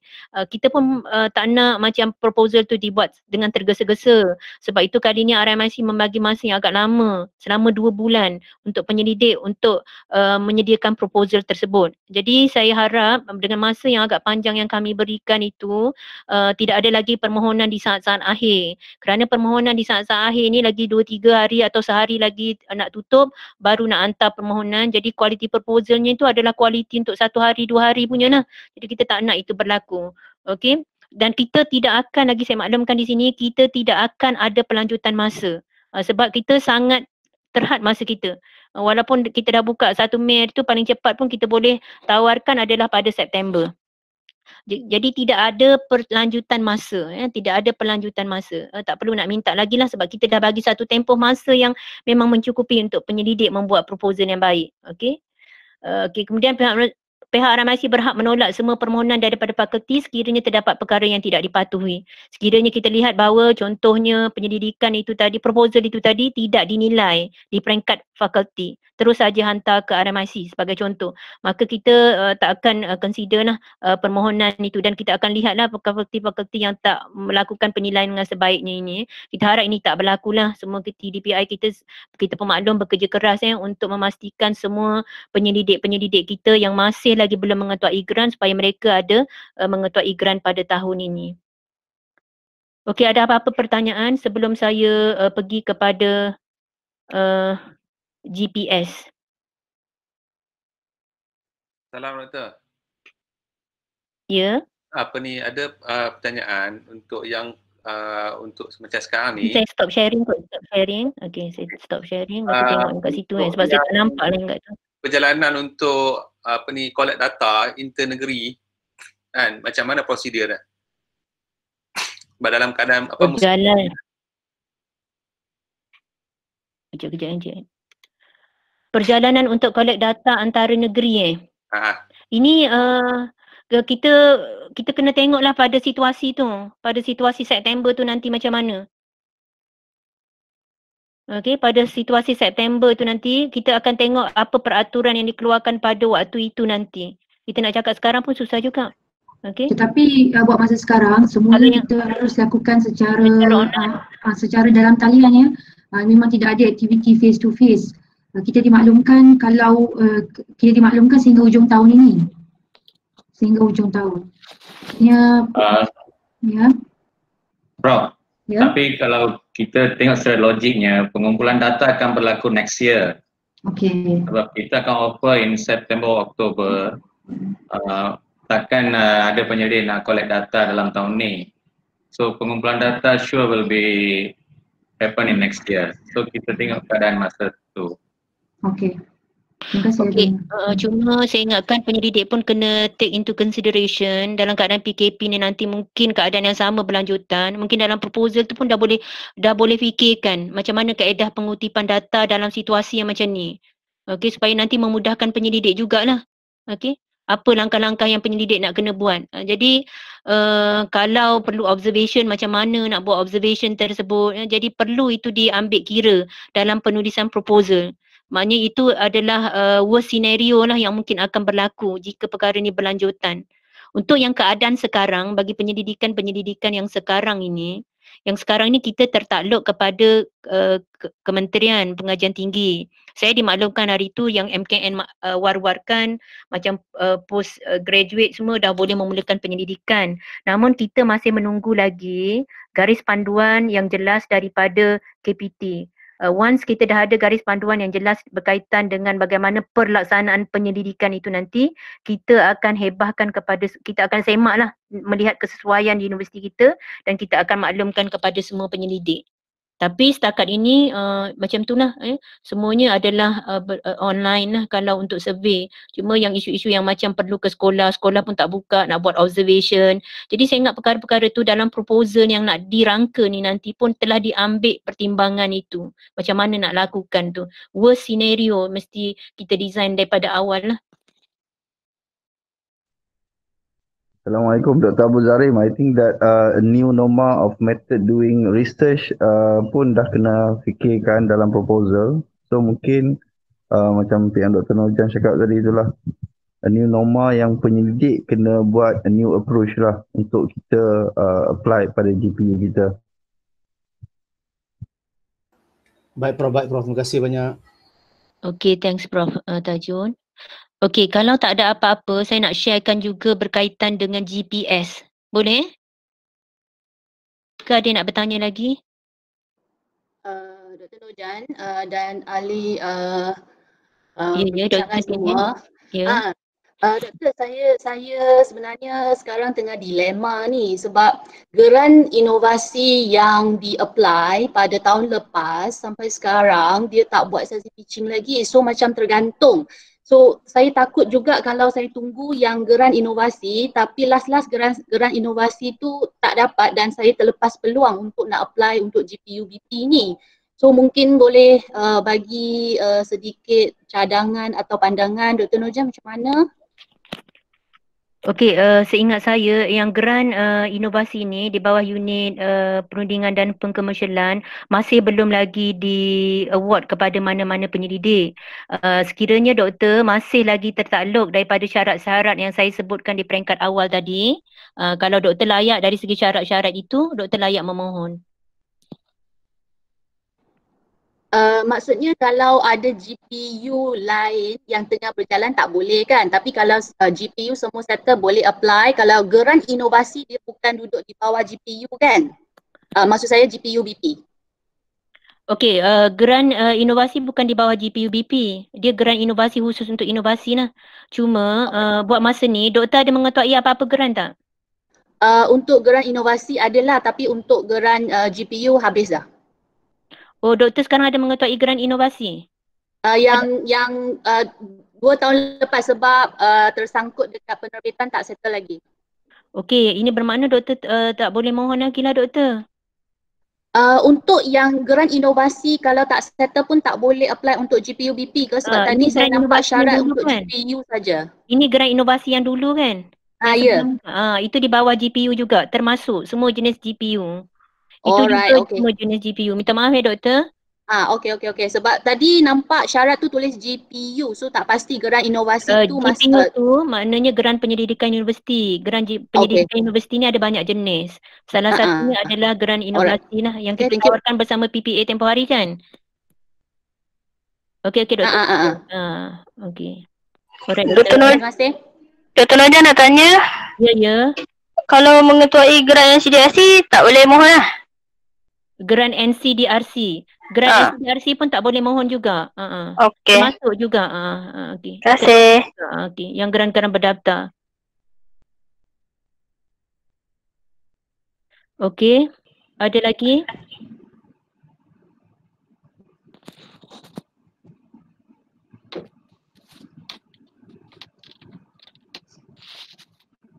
Kalau ada rakan pensyarah yang ada proposal yang bagus tapi sedang mengetuai geran, mungkin boleh bantu rakan-rakan pensyarah kita yang pensyarah-pensyarah baru, pensyarah-pensyarah muda untuk kita mentor pensyarah-pensyarah kita, boleh tak?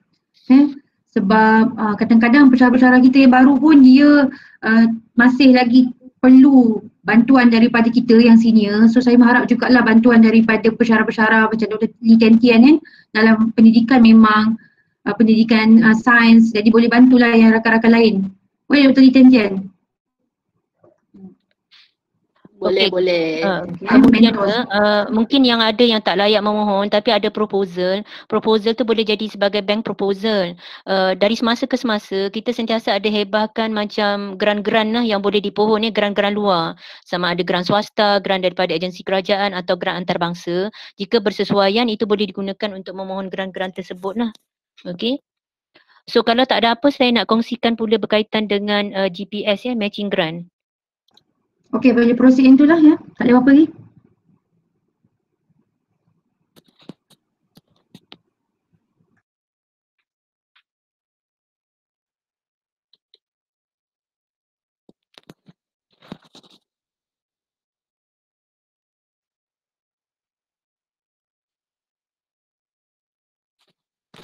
Prof Nurjan, Prof. Ya, ya. Okey, saya menyampaikan kawan-kawan dalam grup WhatsApp FSK. Dia kata ramai yang nak masuk tapi tak dibenarkan. Contohnya antara memo yang keluar di paparan rakan-rakan meminta untuk menyertai, anda tak layak untuk menyertai untuk join dia lah, sebab tak ada yang membenarkan, tak ada yang admit lagi. Saya tak pasti macam mana. Tak nak masuk meeting ni ke? Ya. Oh, tu tak pasti pula saya. Minta yang kena tekan button membenarkan ke apa ke? Tak ada pula. Hana ada kat sini ke? Hana atau Akmal? Auto masuk ya? Ada. Ya. Saya tak dapat notifikasi ku tahu untuk benda tu. Tak ada pula. Kita tak ada bagi notifikasi tu. Kalau ada memang kita akan benarkan lah. Kita tak ada isu yang tu. Dia kecuali kalau dah 200 lebih tak boleh. Tak sampai lagi. 143 baru. 140 lebih. Akmal dengan Hana ada kat sini. Minta tolong tengokkan ya Encik Ed. Okey. Terima kasih. Tapi kita pun ada record kan yang Hana? Tak limit pun ke? Okey, kita pun ada record yang ni, taklimat ni. Mungkin nanti kita boleh share jugalah. Ya. Okey, saya teruskan boleh dengan taklimat permohonan bagi GPS untuk tahun ni. Semua boleh nampak di sini. Sama juga seperti GPUBP, kita dah edarkan terma rujukan berserta dengan garis panduan penyelidikan universiti lah, sebab dia terpakai untuk kedua-dua ni lah untuk permohonan GPS ini. Okey, berbeza dengan GPUBP tadi, GPS ini tujuannya adalah untuk meningkatkan kerjasama penyelidikan. Di samping output memang kita naklah artikel, publication semua tu. Tapi dalam masa yang sama, yang lain kita nak meningkatkan kerjasama penyelidikan, terutamanya antara UPSI dengan universiti-universiti di dalam negara, sama ada universiti awam, universiti penyelidikan, swasta, juga termasuk industri ataupun agensi kerajaan di dalam dan juga di luar negara. Itu antara hasrat utama lah ya, selain daripada KPI tadi. Dan yang mana kalau kita lihat perkara ni memang ditekankanlah dalam MYRA, iaitu di bawah jaringan dan jangkauan, iaitu di mana universiti itu dinilai dari segi penglibatan di dalam aktiviti penyelidikan dengan institusi antarabangsa, terutamanya yang menandatangani MOA. Dan yang keduanya adalah kerjasama projek penyelidikan antara universiti dengan yang saya sebutkan tadilah, mana-mana RU ataupun universiti awam yang lain, universiti swasta, industri ataupun agensi. Dan penglibatan tu mesti melibatkan kerjasama antara institusi yang dinilai tadi tu, contohnya UPSI, dengan sekurang-kurangnya 3 buah universiti. Ataupun agensi ataupun industri bagi setiap projek permohonan tersebut lah. Jadi untuk GPS pada kali ini berbeza dengan yang lepas. Yang lepas itu kita buka sepanjang tahun dan borang diisi secara manual. Untuk kali ini, untuk makluman semua, GPS dipohon melalui RIMS. GPS perlu dipohon melalui RIMS. Jadi kena pilih GPS lah. Melalui RIMS tersebut. Ada 2 kategori yang kita tawarkan, iaitu kategori pertama, iaitu penyelidikan di antara UPSI dengan sekurang-kurangnya 3, sama ada universiti penyelidikan, universiti awam, universiti swasta, industri atau agensi dalam negara. Maknanya kerjasama tu antara UPSI,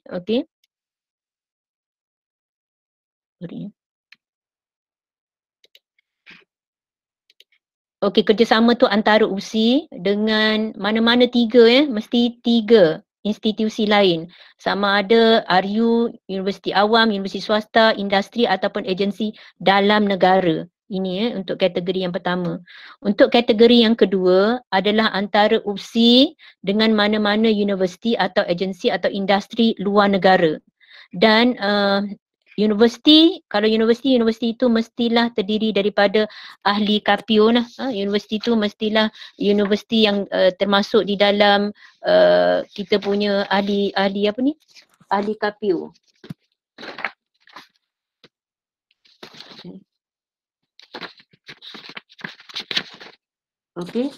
Consortium of Asia Pacific Education University KPU mesti tersenarai dalam itu ataupun sekurang-kurangnya tersenarai dalam QS University Ranking. Universiti yang kita nak membuat kerjasama tu tadi mesti sekurang-kurangnya tersenarai dalam QS Asia University Ranking. Okey, kalau kita lihat di sinilah kita ada senaraikan situ Consortium of Asia Pacific Education University, ada 17 semua situ. Jadi pastikan yang kita nak kerjasama tu dia universiti tersebut adalah ahli KPU. Ini bagi kategori yang kedua tadi. Ini bagi kategori yang kedua. Ataupun kalau tak tersenarai dalam KPU, dia mesti tersenarai. Tersenarai je dah cukup. Tak perlulah nak berada pada level berapa, tak kisah.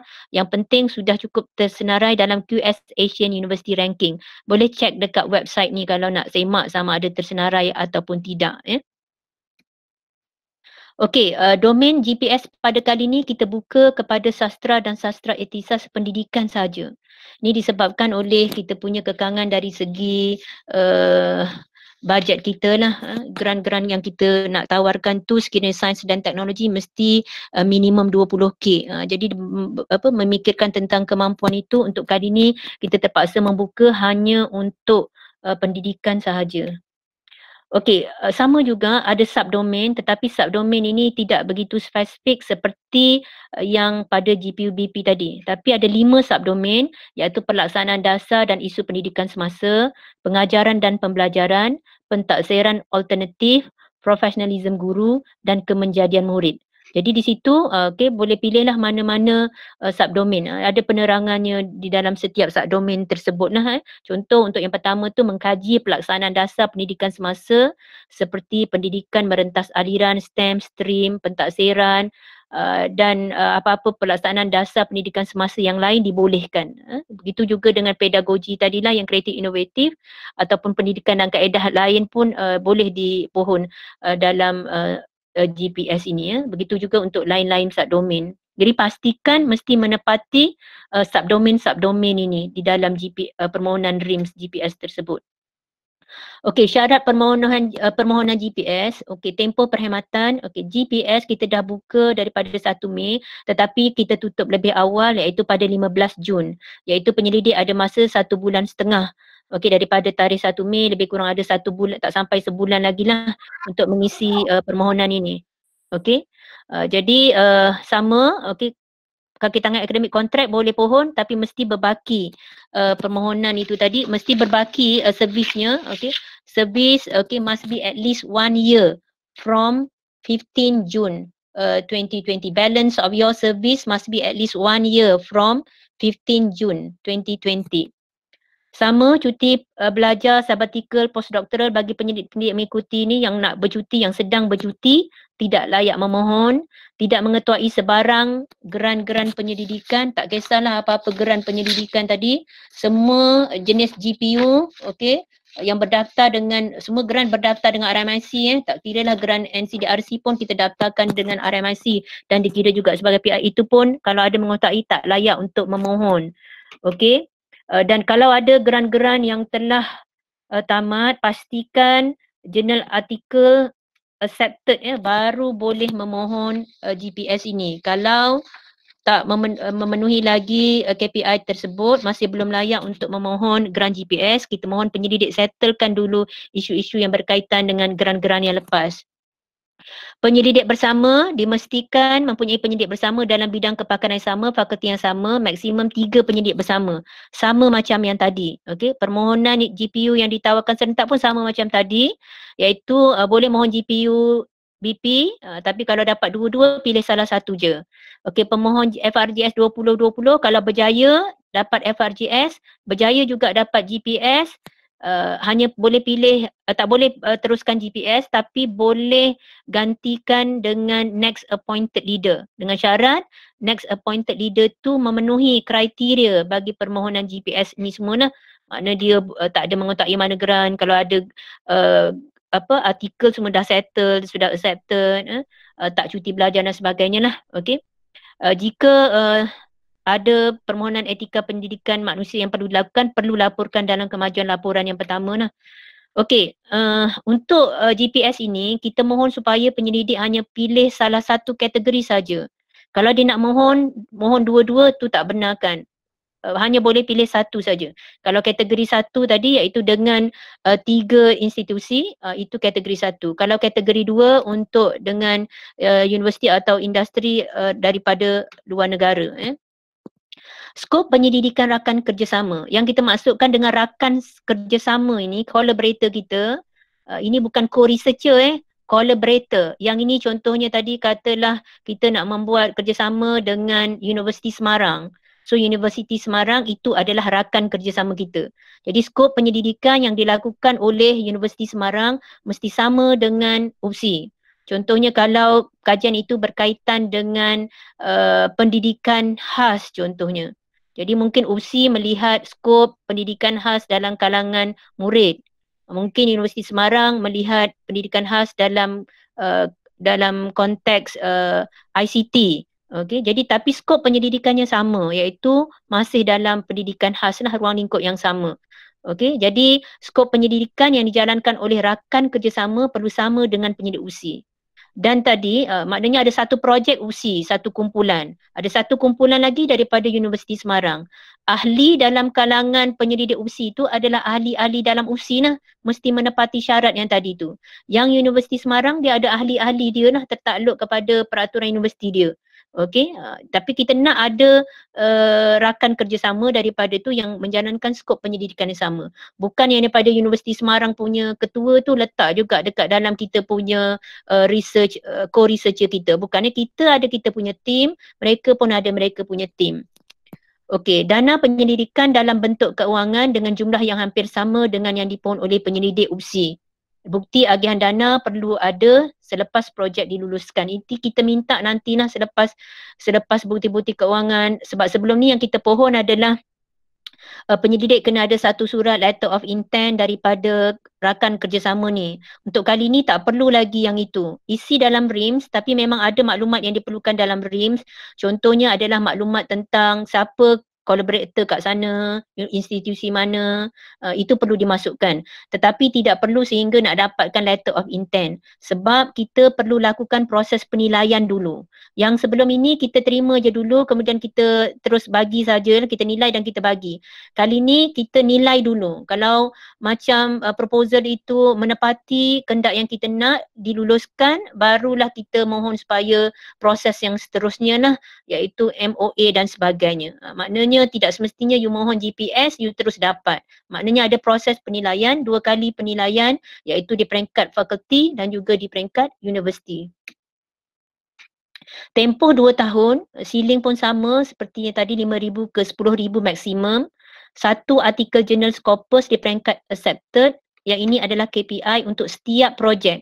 Maknanya satu kumpulan projek di UPSI, 1 artikel dan rakan kerjasama pun kena ada setiap kumpulan ada 1. Contoh kalau pilih tadi kategori 1 dengan 3 universiti, UPSI dengan 3 universiti. UPSI 1 artikel jurnal Scopus, 3 universiti setiap 1, setiap projek, contoh katalah UIA 1 artikel jurnal Scopus, UKM 1. Okey, Unicell contoh 1. Jadi 1. Begitu juga kalau kategori 2, okey, UPSI 1 artikel, Universiti Semarang pun 1. Okey, saya harap ini jelas ya. Itu yang kita maksudkan dengan 1 artikel jurnal Scopus KPI setiap projek. Okey, bagi setiap UPSI dan juga rakan kerjasama. Ini tadi kita dah sebutkan 1 artikel jurnal tadi bagi setiap projek, 3 ke 5 citasi jurnal terbitan UPSI seperti yang Prof Su maklumkan tadilah. Kita nak supaya jurnal-jurnal terbitan UPSI ini nanti akhirnya bila kita citasi boleh nanti mereka mencapai Scopus. Okey, kemudian kategori penerbitan bersama antarabangsa untuk yang ini adalah wajib. Okey, yang ini adalah wajib untuk yang tadi JPBP digalakkan bagi grant GPS kita wajibkan dalam setiap penerbitan, okey, mesti ada kerjasama dengan penyelidik atau penulis antarabangsa. Okey, peraturan dan perbelanjaan, peraturan keuangan, okey, sama seperti yang tadi. Cuma mungkin ada yang ni sama, kadar upah pembantu penyelidik saya dah terangkan tadi. Okey, cuma untuk vot 21,000 perjalanan dan sara hidup. Sekiranya tuan-puan memilih untuk kategori 2, kerjasama dengan antarabangsa kan. Okey, pengumpulan data hanyalah untuk dalam negara saja. Untuk yang nak kutip data, contoh di Universiti Semarang ke apa, di Indonesia ke atau lain-lain universiti, itu adalah perlu dilakukan oleh rakan kerjasama di sana. Okey, kita hanya buat di dalam konteks negara kita saja. So ingat GPS ini bukan grant international, dia adalah grant universiti. Okey. Jadi tuntutan-tuntutan boleh dibuat seperti berikutlah, seperti mana kadar biasa lah. Okey, untuk pengumpulan data saja. Jadi nak kutip data luar negara tak boleh, nak menghadiri seminar pun tak boleh. Sebab kita punya bajet hanya RM10,000 saja maksimum. Ini pun saya dah sebutkan tadi, mungkin saya tak perlu nak ulang. Okey, ini pun sama memasukkan data semua sama, cuma yuran penerbitan proofreading terjemahan ini tadi maksimum adalah RM3,000 untuk kali ini. Tetapi tertakluk macam kalau penyelidik rasakan mereka boleh dapat, okey, boleh publish di dalam jurnal-jurnal yang tidak berbayar, lebih kita gembiralah, lebih digalakkan. Okey, ini pun sama, okey. Ini yang tidak dibenarkan pengumpulan data di luar negara oleh penyelidik. Makna kalau luar negara tu bagi kategori 2 dilakukan oleh counterpart kita ataupun rakan kerjasama kita di sana. Menghadiri persidangan tak dibenarkan dan lain-lain yang telah saya mention sebelum ini lah. Juga perincian perbelanjaan perlu dilakukan dengan teliti, dengan terperinci. Okey, saya ingin tegaskan sekali lagi, kalau di dalam method ada, di sini pun mesti ada lah. Jangan ada di dalam method, di sini di dalam method tak ada tapi dinyatakan di sini. Dia mesti tally dengan apa yang ditulis di dalam methodology. Okey, permohonan dan penilaian, okey, kita buka 1,5 bulan saja sebab kita rasa tidak ada banyak permohonan yang berkaitan GPS sebab kita mensasarkan untuk kategori 1 iaitu usi dengan 3 institusi sebanyak 5 permohonan dan juga untuk yang kategori 2 dengan antarabangsa itu adalah sebanyak 10 permohonan yang kita akan award lah. Okey. Kemudian diikuti dengan penilaian peringkat fakulti. Kita awalkanlah supaya tidak bertindih dengan penilaian GPUBP nanti sama ada di peringkat fakulti ataupun di peringkat RMIC. Okey, ini dan kita harap pada September kita mulakan. Cuma saya nak sharekan dekat sinilah carta alih bagaimana proses permohonan geran penyelidikan sepadan ini. Sebab dia berbeza dengan apa yang kita buat pada yang lepas itu. Jadi berdasarkan kepada kesukaran kita lah bila kita buka sepanjang tahun, jadi kita terpaksa buka dalam tempoh masa yang kita tetapkan. Jadi penyelidik seperti biasa isi lengkapkan proposal di dalam RIMS, kemudian akan ada penilaian di peringkat fakulti. Okey, sekiranya lulus akan sampai ke peringkat RMIC. Sekiranya lulus lagi nanti barulah kita akan maklumkan kepada pemohon dan rakan kerjasama. Kemudian baru mereka melengkapkan MOA. Kemudian MOA perlu mendapat kelulusan daripada LPU. Okey, kemudian baru boleh kita keluarkan surat kelulusan. So basically ini kaedah untuk prosedur permohonan GPS pada kali ini lah.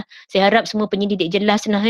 Kita tidak ada lagi nanti, kita tak akan terimalah mana-mana yang hantar borang dari semasa ke semasa. Tidak.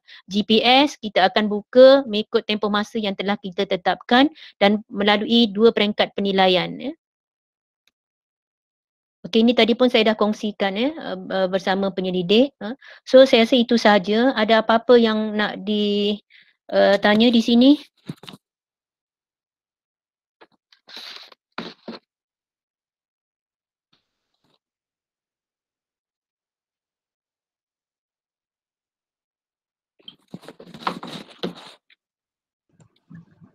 Cuma kita mengharapkan lebih banyak lagi daripada yang melibatkan 3 universiti tu. Sebab sekarang pun kita sangat kurang untuk grant GPS ni yang melibatkan 3 institusi. Manakala yang melibatkan luar negara tu lebih banyak lah. So kita mengharapkan pesara kita boleh gerakkan yang itu. Boleh Betul ya? apa yang Prof cakap tu. Yang lepas-lepas pun kita tak banyak yang berkaitan dengan yang kategori 1 tu. Yang kategori 1 yang kita ada pada tahun 2019 semuanya yang melibatkan inisiatif daripada universiti luar lah. Contohnya daripada UIA. Yang kategori 2 tu saja yang kita ada banyak lah. Okay, so saya mohon sangat untuk kali ni supaya kita dah ada bagi peruntukan untuk sekurang-kurangnya lebih kurang 5 lah untuk kategori 1 dan juga 10 untuk kategori 2. Okey. Saya mohon adalah sebab setakat ini saya tengok tak ada lagi sebarang permohonan berkaitan dengan GPS ini. Sekiranya ramai juga yang dah ada memajukanlah secara manual permohonan itu. Mohon kalau yang dah ada mengetuai grant tu, why not kita share kerjasama tu dengan rakan-rakan kita yang belum ada grant. Bantu mereka yang belum ada grant ni dan kita jadi members tak ada masalah. Kita dah ada kerjasama tu dengan universiti-universiti yang luar tu. Okey, jadi kita mungkin boleh mohon rakan daripada jabatan kita atau fakulti kita untuk mohon sekali dah dan kita menjadi sebagai co-researcher di dalam grup itu untuk sama-sama membantu rakan-rakan kita. Okey. Assalamualaikum Prof. Ya, berteruskan siapa ni? Waalaikumsalam. Saya nak tanya, saya baru join UPSI dalam 3 bulan. Boleh mohon juga ke? Boleh doktor, tak ada masalah. Kalau ni, nanti doktor kontak kita orang lepas ni. Mungkin nama doktor tak ada dalam senarai tu Tak, saya baru join, saya kontrak. Kontrak boleh. Doktor, nanti doktor bagi nama kat kami semak Sebab kita ada keluarkan senarai yang layak dah semua kepada TDBI untuk dimaklumkan kepada fakulti. Kod-kod daripada senarai yang layak tu nama doktor tak ada. Sebab dalam RIMS ni kita akan buka by invitation. Maknanya hanya orang yang layak memohon saja yang boleh isi. Yang tak layak mohon tu dia tak boleh isi.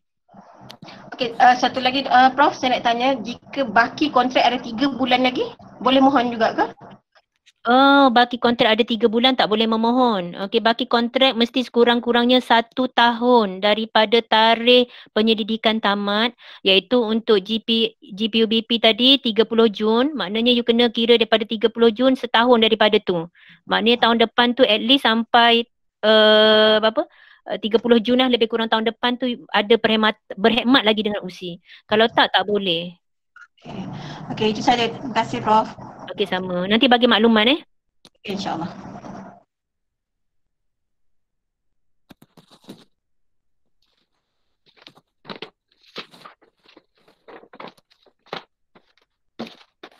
Okey, mungkin Encik Ed. Ya ke? Encik Ed boleh mungkin nak share sikit tak yang untuk RIMS? Saya nak share mungkin dekat dalam yang ni kot, sebab yang apa ni, GPS. yang bajet. Okey. Yang bajet tu, sebab saya tengok yang bajet tu semua banyakkannya isi semua lamsam. Okey. Mungkin Encik Ed boleh buka yang tu? Okey. Alright. Okey, terima kasih.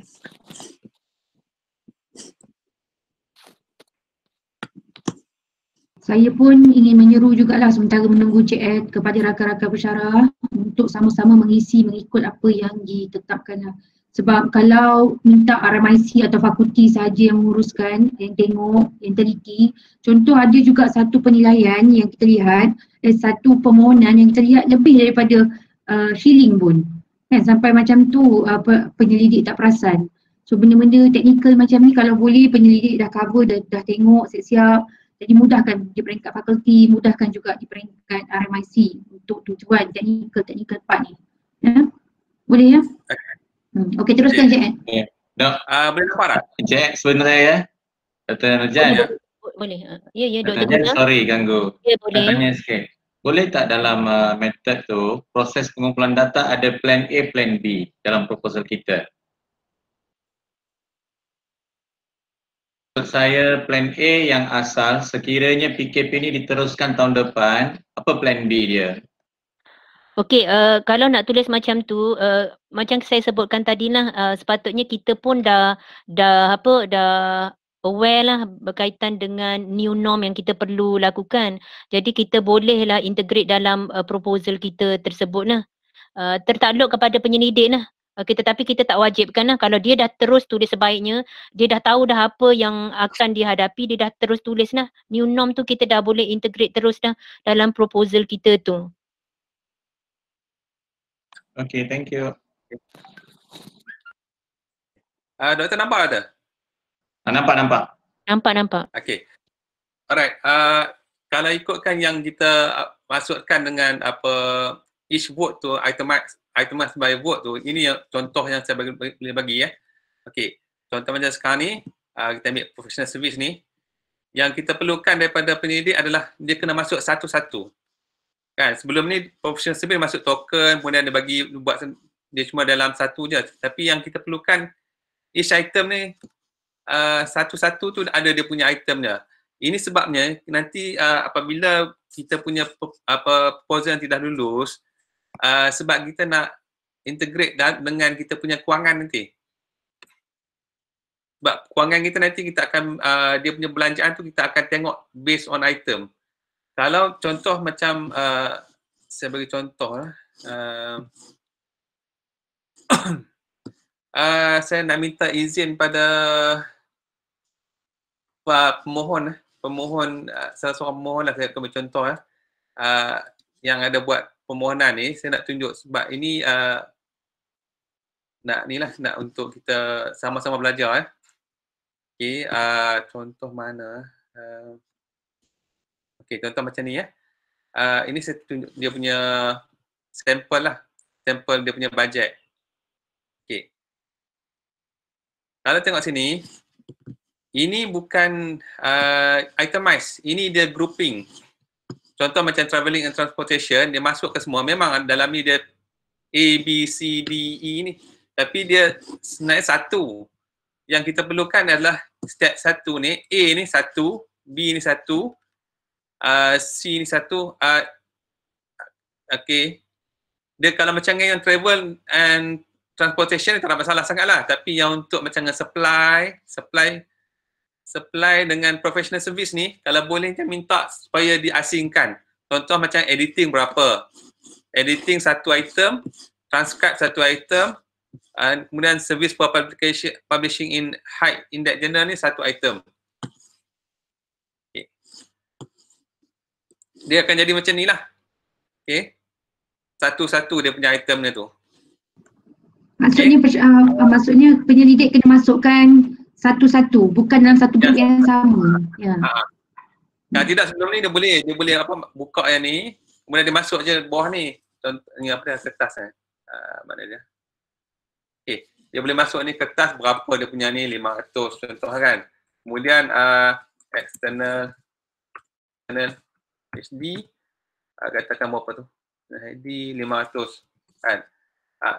Kita tak nak yang ni sebab nanti bila untuk kita buat kewangan untuk tuntutan nanti akan ada complicated sikit lah. Sebab sekarang ni kita kalau boleh nak fokus terus kepada item tu. Satu item tu supaya kita memudahkan kita punya pemantauan untuk kewangan. Okey. Ada soalan tak? Okey. Ada soalan? Kalau tak ada soalan, saya nak patah balik kepada untuk yang contoh permohonan geran sepadan. Sebab geran sepadan dekat dia punya, orang kata apa, dekat dia punya member tu, dia ada apa ni sikit. Dia ada line sikit.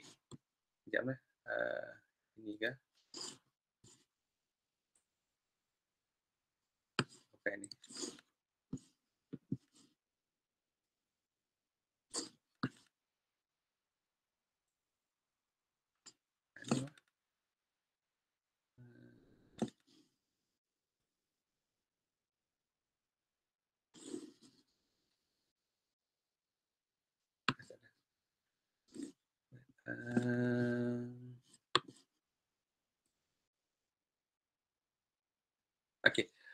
Okey, ini contoh untuk geran sepadan.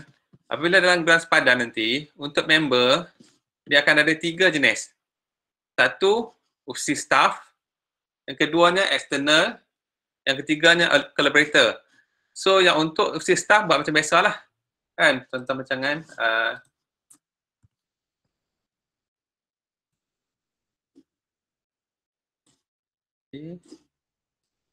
Okay. So yang untuk kursi staff, salah seorang tu mesti diklik dengan next pointed leader. Okay. Alright. Dan kemudian kalau kita ada external yang jadi kita punya co-researcher, kita masukkan juga lah. Tapi kena masuk dia punya nombor IC dia ataupun passport number dia, nama dia, institusi, kemudian job sector lah. Job sector ni daripada mana? NGO ke, GSC ke, swasta, antarabangsa. Kalau dia NGO antarabangsa, letak je antarabangsa. Kan? Kemudian justification lah. Kemudian kalau collaborator macam biasa, tapi dia kena masuk propose matching research title. Yang ni kena masukkan. Okay. Kemudian satu lagi benda yang selalu kita punya staff ataupun penyelidik selalu lupa ialah kalau macam si staff ni dia kena send invitation ya. Kalau tak nanti bila untuk submission tu dia akan hang, dia tak boleh proceed. Okay. Alright. Dan yang item kedua yang kita perlu tengok juga adalah milestone. Milestone nanti kita akan start implement laporan kemajuan dengan laporan akhir secara online. So untuk pengukuran progress report tuan-tuan dan puan masing-masing, kita akan berdasarkan kepada aktiviti dalam milestone.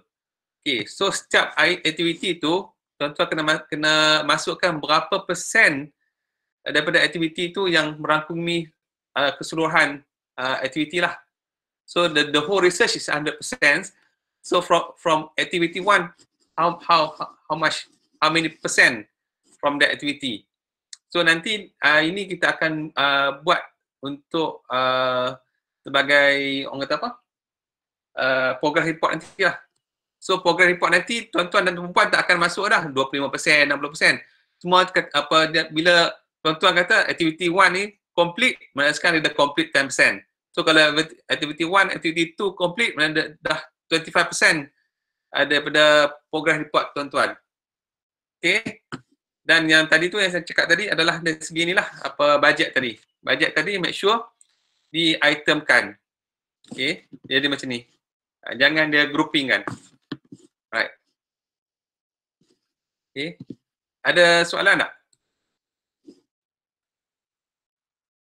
Hello? Encik Ed, bajet itu yang itemize untuk semua kan? Untuk semua vote kan? Untuk semua vote. Okay.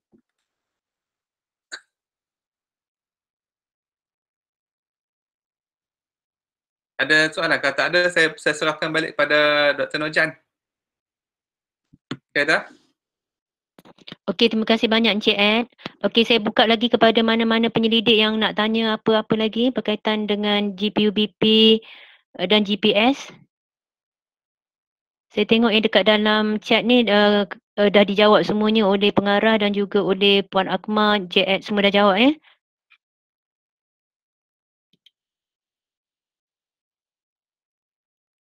Okey, kalau tak ada apa-apa daripada pensyarah, mungkin Prof Tajul ada nak apa-apa nak sampaikan?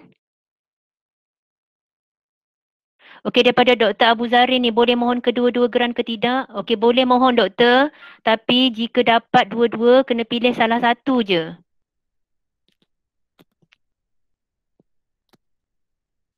Assalamualaikum. Prof, I think that saya tak ada apa-apa nak cakap kot sebab TNCPI pun dah cakap, pihak Dr. Najam dah cakap, saya rasa dah begitu jelas lah. So I think that cuma kalau ada apa-apa lagi maklumat ataupun perkara yang tak perlu pencerahan, so boleh berhubung dengan RMIT lah. So kita punya spirit untuk kita nak bantu setiap pensyarah ada grant dan kita galakkanlah semua pensyarah yang tak ada lagi grant dan berkelayakan untuk memohon lah. Okay, sebab ini adalah dana yang universiti khaskan untuk semua yang layak mohon. Ini adalah peluang untuk sama-sama lah untuk kita menyumbang idea dan kepakaran kita dalam bidang penyelidikan. Terima kasih. Okey, terima kasih Prof Tajun. Prof Su ada nak tambah apa-apa lagi?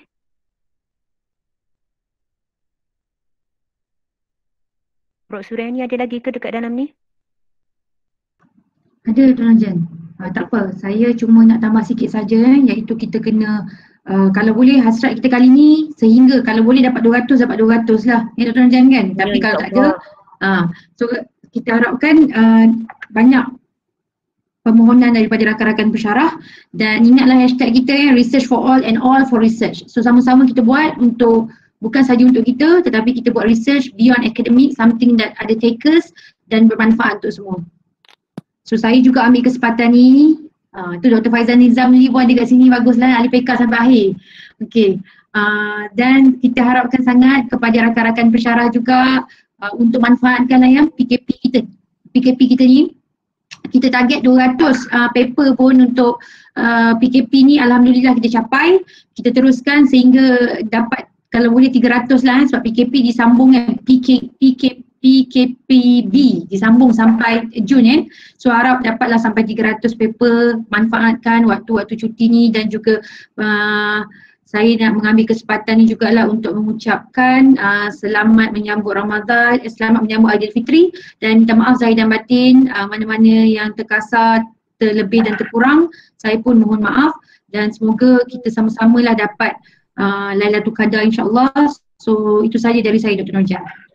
Okey, terima kasih banyak Prof Su. Okey, nampaknya kita dah sampai kepada penghujung lah dan saya bagi pihak RMIC mengucapkan ribuan terima kasih kepada Prof TNCPI, Prof Pengarah dan semua rakan-rakan pensyarah yang dapat bersama-sama kita pada pagi ini dan saya mengharapkan semua proposal ditulis dengan baik seperti yang telah kita terangkan tadi supaya hasrat kita kalau 100 mohon 100 dapat. Itu yang kita harapkan lah dengan syarat proposal tadi menepatilah kriteria yang telah kita tetapkan. Kalau menepati kriteria memang tidak ada masalah. Okey, saya sudahi.